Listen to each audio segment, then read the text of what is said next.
আজকে আমরা বলতে চাই, বিশেষ করে আমি ব্যক্তিগতভাবে বলতে চাই, আমি আপনাদের এলাকার সন্তান, এই কথাটিকে আপনারা বিশ্বাস করেন? আমি আপনাদের ভালোবাসায় শিখতে হতে চাই। আপনারা কি আমাকে ভালোবাসা দিতে চান? আপনাদের ভালোবাসা নিয়ে আপনাদের জন্য দায়িত্ব পালন করতে চাই। সেই দায়িত্বটুকু কি আপনারা আমাকে দিতে চান? আমি মনে করি আপনাদের ভালোবাসা নিয়ে আমি যে অবস্থায় থাকি না কেন, রাত দিন আপনাদের পাশে থেকে আপনাদের স্বপ্নকেই, আপনাদের চাহিদাকেই আমরা ইনশাল্লাহ সকলকে নিয়ে সেই চাহিদাকে পূরণ করার জন্য কাজ করব। সেই সুযোগ আপনাদের কাছে চাচ্ছি, আপনারা সেই সুযোগ আমাকে দিবেন। যদি দেন, আপনারা করতালির মাধ্যমে আপনাদের সহযোগিতা চাই। আমি মাদার থেকে থাকি, মাদার থেকে স্থায়ী বাসিন্দা। আপনাদের এখানে নেতা হিসাবে আসি নাই, সন্তান হিসাবে এসেছি। আপনাদের ভালোবাসার অধিকার নিয়ে এসেছি। আপনাদের সেই ভালোবাসা আমি আমার কাজের মাধ্যমে প্রমাণ করব যে আপনারা যে ভালোবাসা দিবেন, সেই ভালোবাসার মর্যাদাটুকু যাতে আমি সারা জীবন আপনাদের ভালোবাসায় সিক্ত হয়ে থাকতে পারি। কাজের মাধ্যমেই আপনাদের সেই ভালোবাসা দিয়ে আপনাদের মন জয় করতে চাই। আপনারা আমাকে পাশে রাখবেন, সেই প্রত্যাশা রাখছি আপনাদের কাছে। ইনশাল্লাহ যদি সময় এবং সুযোগ হয়, যদি আপনাদের মাধ্যমে আপনাদের সুযোগ পাই, তাহলে ইনশাল্লাহ কথা দিচ্ছি যে কোনো সময়ে যে কোনো ডাকে আপনাদের পাশে থাকবো। সেই প্রতিশ্রুতি ইনশাল্লাহ আপনাদেরকে দিচ্ছি। আমার একটি ছোট্ট বাসা রয়েছে। সেই বাসাটি হয়তো অনেক বড় না, তবে সেই বাসার যে ছোট দরজাটি রয়েছে, সেই বাসার ছোট দরজাটি আমার ভালোবাসায়, আপনাদের ভালোবাসায় সেই দরজাটি অনেক প্রশস্ত। যখন ইচ্ছা তখন সেই দরজা দিয়ে আপনারা প্রবেশ করতে পারবেন।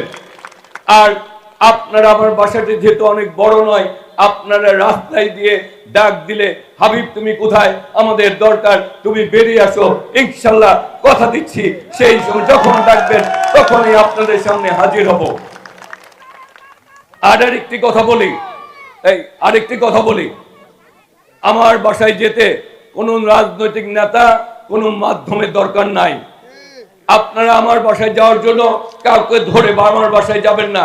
আপনারা এই এলাকার ভোটার, আপনারা এলাকার বাসিন্দা, আপনাদের অধিকার রয়েছে।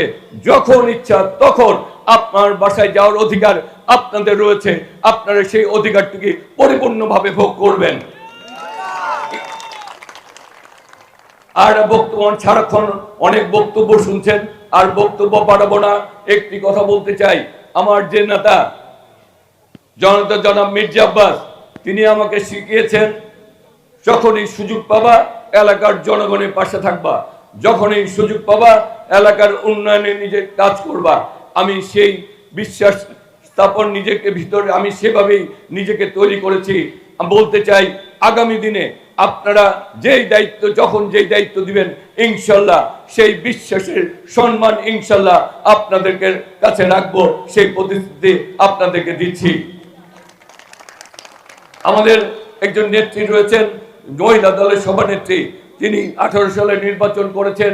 আমরা বলতে চাই, আগামী দিনে যে উন্নয়ন হবে, আমরা আমাদের জনাব মির্জা আব্বাস এবং আফরোজা আব্বাসকে সঙ্গে নিয়ে আমরা আপনাদের পাশে থেকেই সে উন্নয়নে কর্মকাণ্ড ইনশাল্লাহ করব। আমরা অনেক দূর পথ হেঁটে চলতে চাই আপনাদের সাথে একসাথে।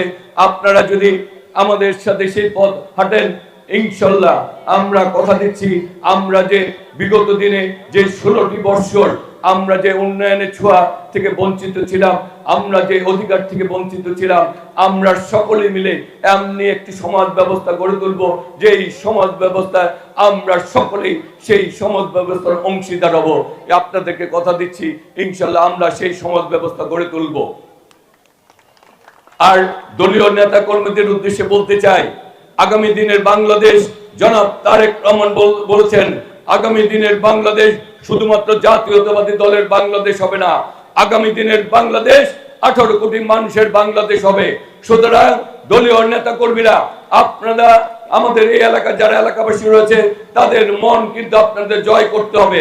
আপনারা যদি এলাকাবাসীর মন জয় করেন তাহলে আমাদের মন জয় করতে পারবেন। আর এলাকাবাসীর মন জয় করতে না পারলে ব্যক্তিগতভাবে আপনার সাথে আমাদের যেই সম্পর্ক থাকুক না কেন, এলাকার মানুষ যদি আপনার আচার আচরণে ব্যথা পায়, আমরা আপনার পাশে থাকতে পারবো না। সুতরাং সবাইকে জনগণের পাশে থেকে, এলাকার বাসীর পাশে থেকে তাদের জন্য কাজ করতে হবে।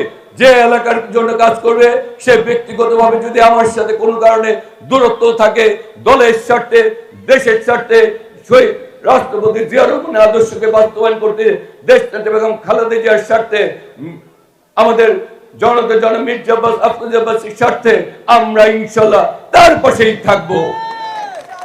তাই আর বক্তব্য বাড়াবো না, কথাই নয় কাজেই প্রমাণ করব আমি আপনাদের ছেলে, উপযুক্ত ছেলে হতে পারবো কি পারবো না আমার কর্মকাণ্ডেই ইনশাআল্লাহ। বিগত দিনে নিজেকে যেমনিভাবে ভালো রাখার চেষ্টা করেছি, ভালো কাজের সাথে থাকার চেষ্টা করেছি, খারাপের থেকে দূরে থেকেছি, আগামী দিনে খারাপ থেকে দূরে থাকবো না।